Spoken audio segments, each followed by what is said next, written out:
Hi friends, ఈరోజు అయితే మండి తినడానికి పోయినాము. టీమిండియా వరల్డ్ కప్ గెలిచేసింది. నాకైతే చాలా హ్యాపీగా ఉంది. నేను ఒకసారి ట్రైన్లో పోయేటప్పుడు ఒక 2 నెలల క్రితము టీమిండియా కప్పు గెలిచదు అన్నాడు ఒకడు. వాడు కనిపించాయనుకో వాని గుద్దంత పగలదింగాలని ఉండా నేను. సరేలేండి, వాడు కనిపించినప్పుడు వాని గుద్ద పగలదింగా వీడియో పెడతాలే. నేనైతే మండి తినడానికి పోయినా. ఇది కింగ్స్ మండి, నాంపల్లి నుంచి మెహదీపట్నం పోయే రూట్లో ఉంటుంది. సూపర్గా ఉంది ఫ్రెండ్స్. అట్లే మీలో ఎవరైనా మండి ట్రై చేయాలనుకుంటే ఇది ట్రై చేయండి. నేనైతే చికెన్ మండి తీసుకున్నా. ఇది వచ్చేసి సింగిల్ పర్సన్దే. మాకైతే ఇద్దరికి సరిపోయింది బాగా.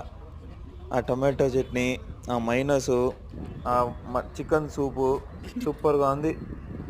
ముక్క ఇట్లా తెంచితే దిగిపోతున్నాయి. ఇక్కడ సూప్ మాత్రం కొంచెం డిఫరెంట్గా ఉంది. ట్రై చేయండి వెళ్ళి. సరేనా ఫ్రెండ్స్, బాయ్. ఇదైతే 250 రూపీస్ పడింది నాకు. బాయ్ ఫ్రెండ్స్, ట్రై చేయండి, సబ్స్క్రైబ్